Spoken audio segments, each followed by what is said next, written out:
roundworms in segments. The flukes, think a leaf. They're very flattened, they're very leaf shaped. So you got roundworms, tapeworms, flukes. Nematodes, cestodes, trematodes. Protozoa, unicellular, microscopic. Single cell, very small. So you're talking like your amoebas and stuff fit into that category. Question. Go. Could a paramecium be in there? Yes. So here's examples of your roundworms. The whipworms, the pinworms, threadworms, roundworms. Roundworm should be easy to remember. It's a roundworm. It's called a roundworm. Then the filarials and the guinea worms. Pinworms are so nice. First up, Anaerobius verbicularis, the pinworm. Eggs are very distinctive, very D-shaped, flattened on one side. When you're looking at this under a microscope, they look clear. They look like they're made of glass, maybe. The eggs are immediately infectious. As soon as they are laid, they are infectious. As you can see, the adult worms are still very, very small. We're talking about a half centimeter to a centimeter long. Very small, nondescript white worms.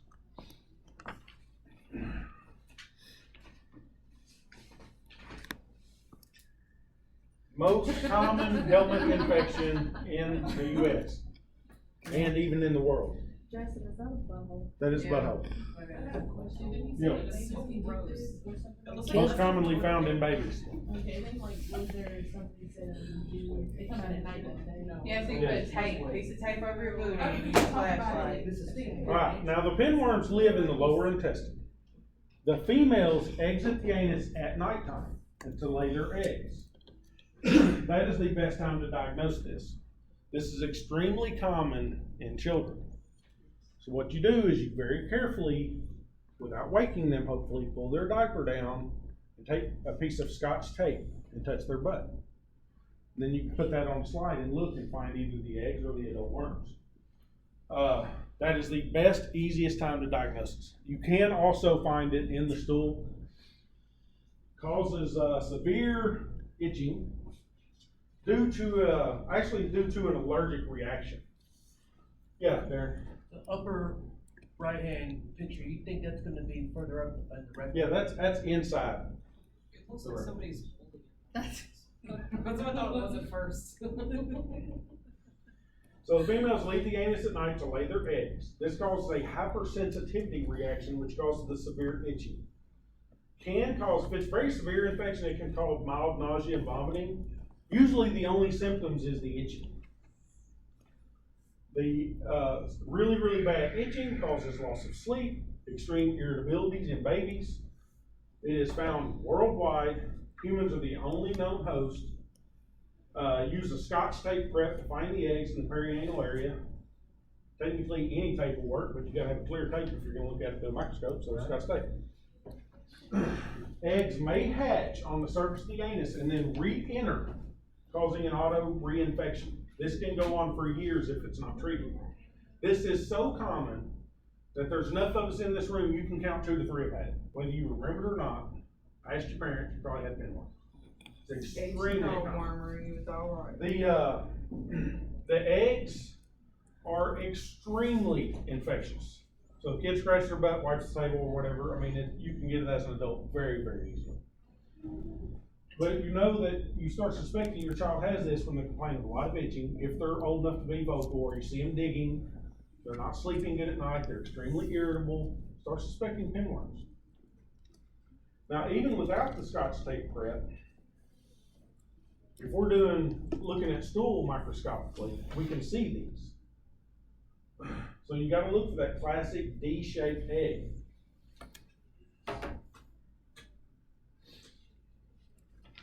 Trichurius trichuria, the whipworm. Extremely notorious in dogs, and especially in yards that have dogs. Unfortunately, apparently, my yard is endemic with this stuff, because I have to buy the expensive medicine for my dogs to treat whipworms. has a very distinctive barrel-shaped egg. Almost looks like it has lenses on each end. I mean, very, very distinctive appearance. You can see the adults are fairly long. I mean, they're 3-4 centimeters long. Here you can compare them to a matchstick. And that's, you can see those aren't stretched out all the way yet. But they're called the whipworm because look at them. You have the handle, you have the bullwhip, they look like a whip. You will almost never see the worms. What you will see is that egg in the stool. Yeah. This egg is a microscopic size. Yes, it is microscopic.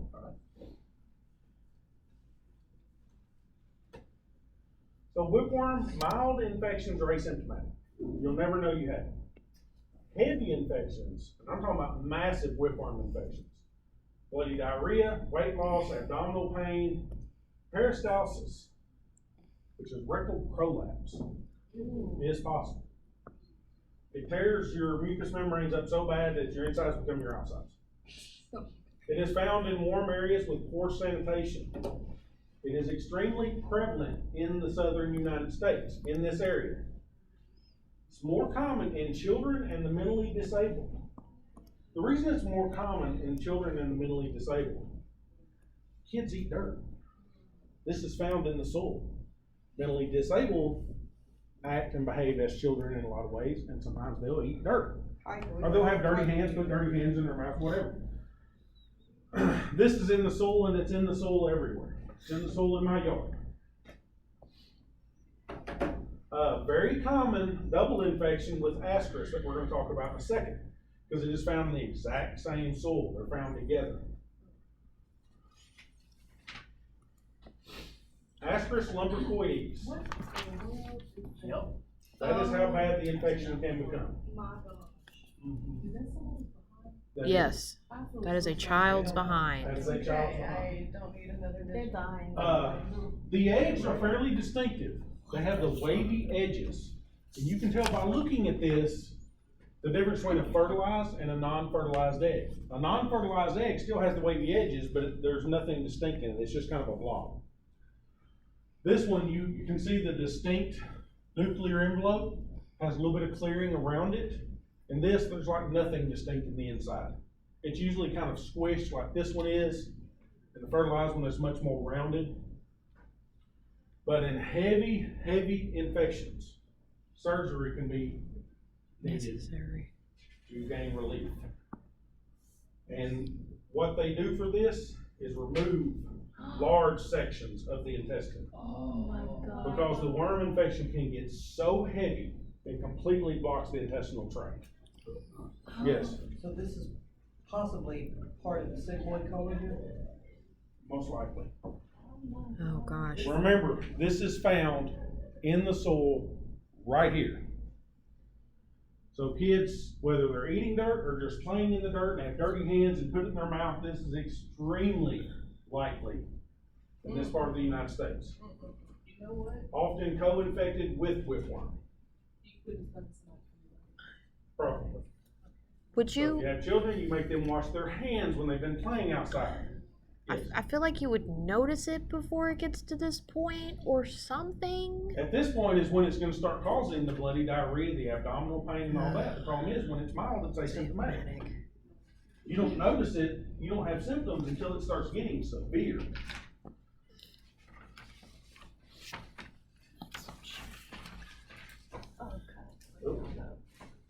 So this is the second most common.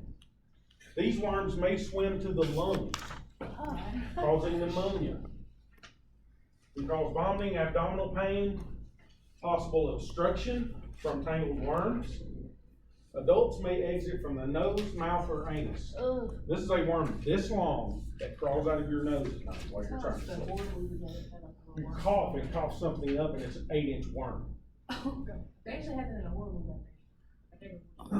Wait, so what does it do? It's like in the intestine and it swims upwards through like the GI tract? It can swim up here and then go down the other tube to get in the lungs. Oh, okay, I was about to say Found in the something. exact same soil as Trichurias. It will co-infect. It is the largest adult intestinal nematode. And the eggs in the soil can remain infected for years. Oh my god. I'm uncomfortable. Well, this is a real pleasant looking bug. Decatur americanus, the New World hookworm. I've heard of those. Eggs are pretty distinctive.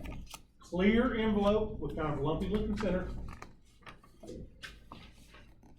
The New World and the Old World hookworm can be differentiated from their mouth. Unfortunately, you got to see that on electron microscope.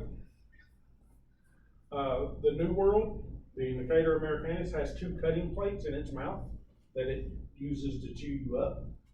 And you can see, you get this most often running around barefooted. It will infect the bottom of your feet, and you can see the worms tunneling through the bottom of your foot.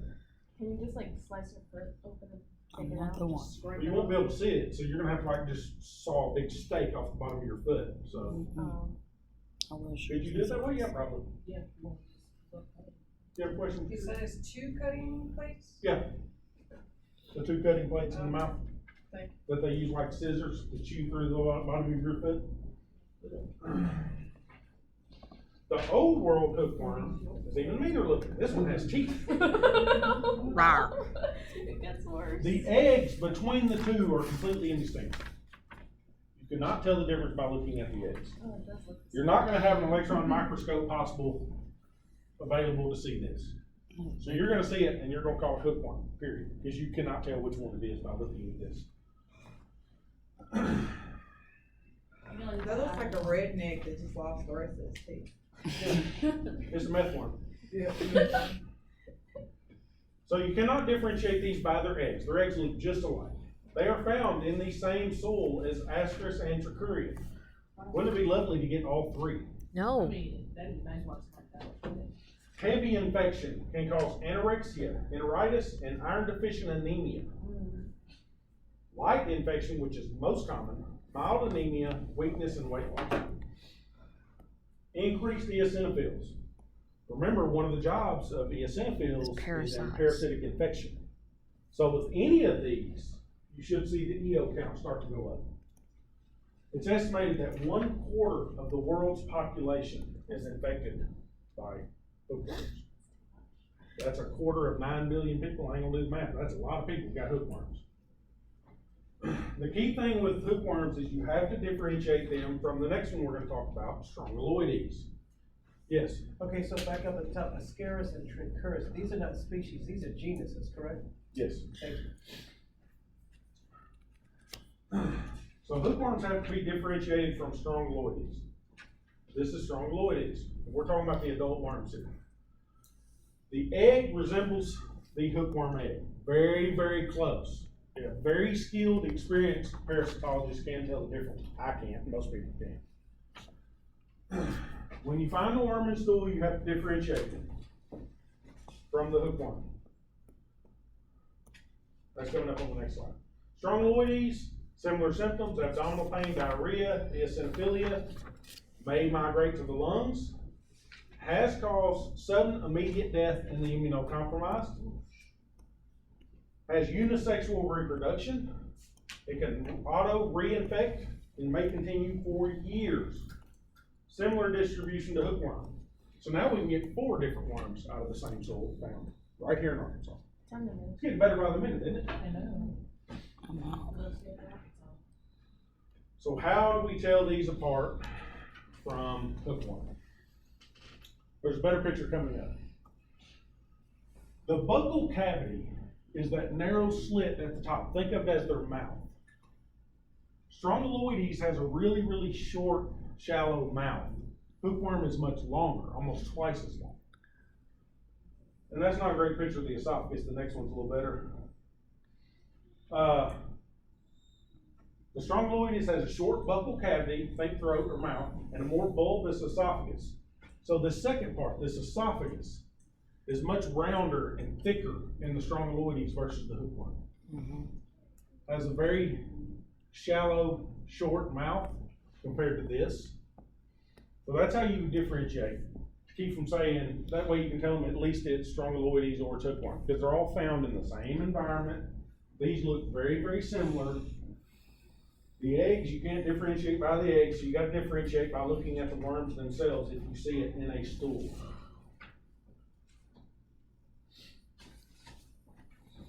Does anybody know what worm you get from undercooked pork? Take. Trichinella spiralis causes trichinosis. These worms you get from eating most commonly undercooked pork, but you can get it from other animals, especially deer and bear.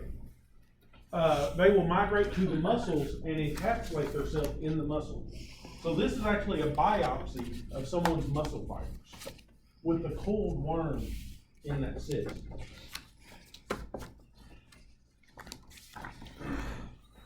So when it's intestinal, like right after you've eaten it, it will cause inflammation, pain, diarrhea, and a mild fever. Your body will react and start trying to fight this off. It's going to be unsuccessful. That's what causes the fever. When it begins to migrate and begins to burrow its way into your muscle, you'll spike an extremely high fever, blurred vision, edema, cough, eosinophilia. When it gets to the muscle, it causes edema and pain. The larva will encyst in the skeletal muscles. Carnivorous mammals are the primary host, bears and pigs, also deer. They're not carnivorous, but they can carry it as well. Cook meat to 137 degrees, which is extremely rare. That shouldn't be an issue. Or you can put it in your freezer for 20 days, will kill this. So this causes a problem with people eating like fresh pork or whatever. If you get some pork, throw it in your freezer for a month and then cook it, you're good. You try to eat it a little bit rare or fresh, you may get trichinella. It's a good time. And there won't be It's weird. one of these in your muscle. Like if you take a muscle biopsy and you're looking at a section, there'll be hundreds of these. So they're like all throughout. And they like the large skeletal muscles, especially the gluteus, the thighs. They're going for the big muscles most of the time. Oh, the next one's just great. Oh, I've seen Yeah. Dracunculus mediensis, the guinea worm. This they get, it's native to Africa. They get this out of the water and it will burrow into their feet. The only way you can get it out, and this is exceedingly painful, this blister that forms. And once it ruptures, which they say hurts like hell, the worm will emerge. And this worm is extremely long. You see this much of it, it's this long. It is very, very fragile. They have to pull it out for taste. The only way you can get it out is to twist it up on a matchstick or a stick or something over a period of days and weeks, very slowly. If you try to get carried away and pull, it's just going to break and you lost it and now you get to go all over again. This is the problem in the water because these blisters hurt so bad. These people will go down to the stream or whatever to soak their feet into the water. What these worms are trying to do is to make you hurt so that you put your feet into the water, because when it ruptures, the female comes out and lays all her eggs. Now it's all in the water. And that's how it just continues to reinfect. They have some sort of filter that you can filter your water through that catches the eggs. They do, just not in the darkest parts of Africa. Exactly. Vicious cycle. Vicious cycle. This will be 2 to 3 feet long. It's an extremely long worm. Can be removed very slowly over a period of days or weeks. You catch it from drinking water with infected copepods called water fleas. The female lays her eggs in the water. The copepods eat the eggs, where they then mature.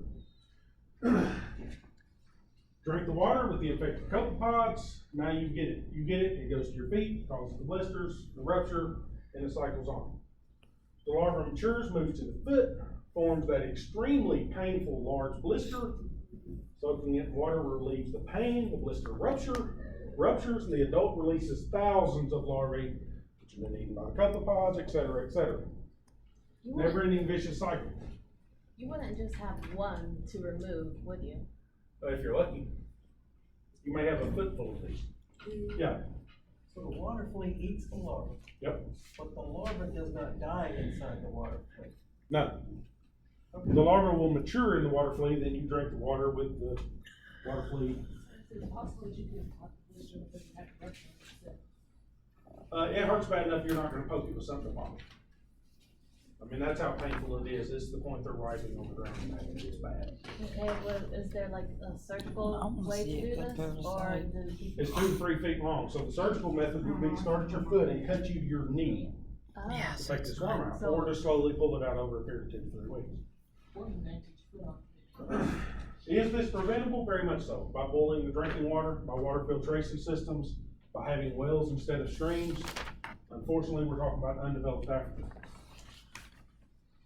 This is one of those things that is very, very easily preventable in modern society, but that's not modern society.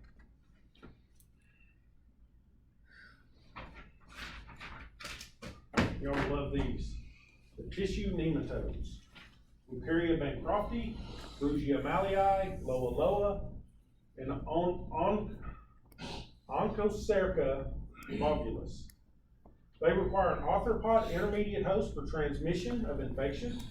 The arthropod ingests the microfilaria while taking a blood meal from the infected host. They then molt and become infective. These larvae enter new human hosts when arthropod next feeds on blood.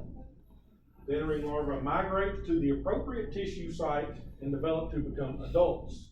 Then the adults breed, make their babies and all that, and it just carries on. This is true for most nematode. Oh my god. Yes. What the? Oh. Wucheria bancrofti, called Bancroft's filaria. You can see that this worm has a clear sheath on the outside of it, like an envelope. When you look at the very tip of the tail, these are all nuclei. There are no nuclei at the tip.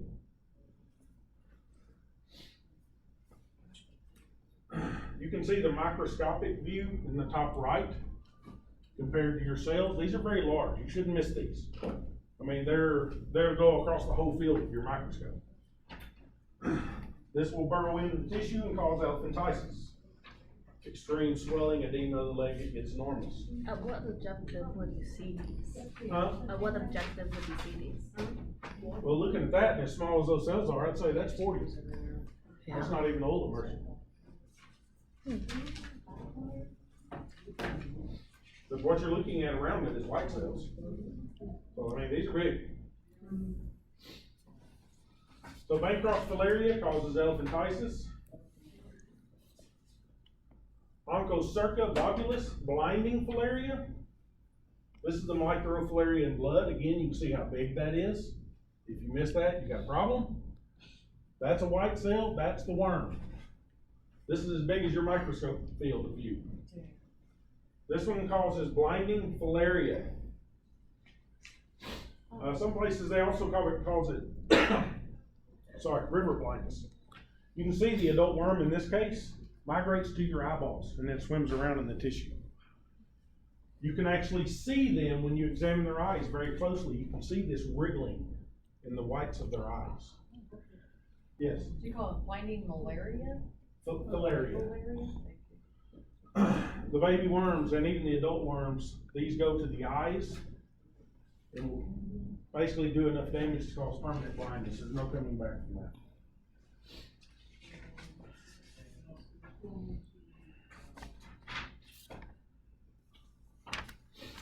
Brugia malii, Malayan filariasis. This is another one causing elephantiasis. This goes to the lower extremities and does this to you. You can see on this one especially, to tell it from that first one, no nuclei in the tip of the tail on this worm. You look at this one, all the way down to the tip of the worm, there's 2 nuclei. So if you got elephantiasis and you're trying to figure out which of the 2 worms is causing it, that's how you would tell, by looking at the tip of the tail.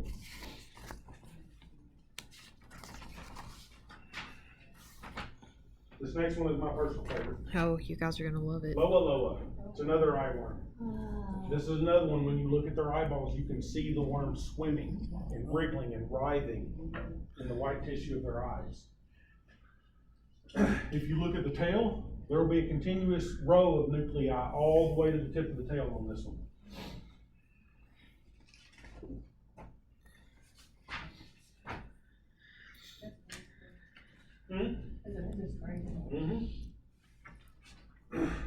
tell these apart. Bancrofti, it has a sheath around the worm. There's no nuclei in the tail.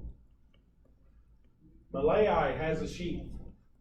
The nuclei is not a continuous row, but there will be 2 in the tip of the tail. Those 2 are spread by mosquitoes.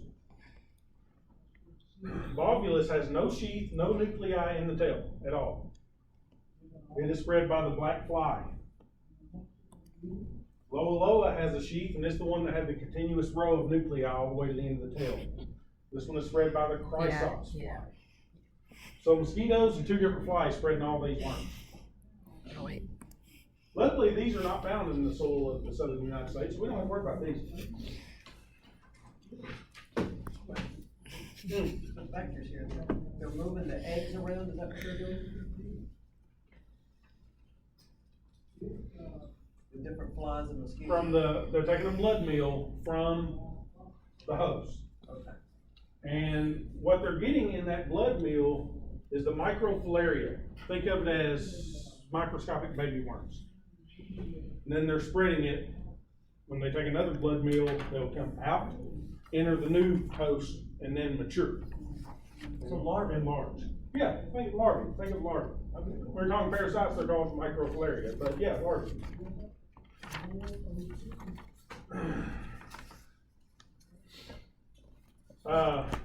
Zoonotic. This has happened. It's very rare. But the Dirofilaria species, the normal host is the dog, raccoon, or fox. You have Toxocaracanus. The normal host is the dog and the cat. So the Dirofilaria immitis is the dog heartworm. We're talking about a dog getting heartworm. This is how big it is. I mean, this is a microscopic view of blood. So if a blood cell is that big, this worm is that long. And they're big. That's the inside of a dog's heart that died from heartworms. That's terrible. That's how big and how long and how tangled up they get in the heart. And that's why they cause, without treatment, heartworms is 100% fatal. So if this is a dog heartworm, how is it bothering us? That's this guy right here. Mosquitoes. It is possible, although exceedingly rare, for a mosquito to bite a dog with heartworms and then bite a human, and you end up with it. Is this going to stop our heart up and kill us? No. But it can start being symptomatic. Because we're not the natural host, so it gets in us and it doesn't really know where to go. So you end up with these bizarre symptoms. Because our biology is different enough as it gets here and grows up and looks around and goes, wait a minute, this is not a dog. So it kind of gets lost. So you end up with weird symptoms, but exceedingly rare.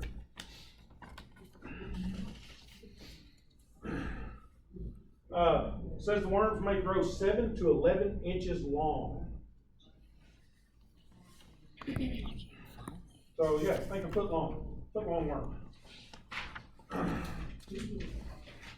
Toxocaracanus is the dog roundworm. This is when you hear people talking about the dog has worms, this is what they're talking about. So the larvae become active when a female dog is present. The larvae from the mother infect the puppies. That is their life cycle. That's how they operate. The larvae become adults in the puppy's intestines. Then the eggs are released in the feces. Eggs in the soil are accidentally swallowed by humans and animals. Don't swallow dog feces. It's not that easy. I mean, your dog pooped in your garden and you didn't notice. You go out there and pick vegetables. You didn't wash them very good. Exceedingly rare, but it can happen. The eggs swallowed by humans, they will hatch into larvae. They will cause illness. You'll feel like crap. You'll run fever, all that. But they cannot reproduce. Why? We don't have puppies. That part is required for their life cycle. They won't even, say it's a female that becomes pregnant, they won't even go that way because the biology is just too different. So they can't reproduce and it'll stop here, but it is possible for humans to get it. It's just exceedingly rare.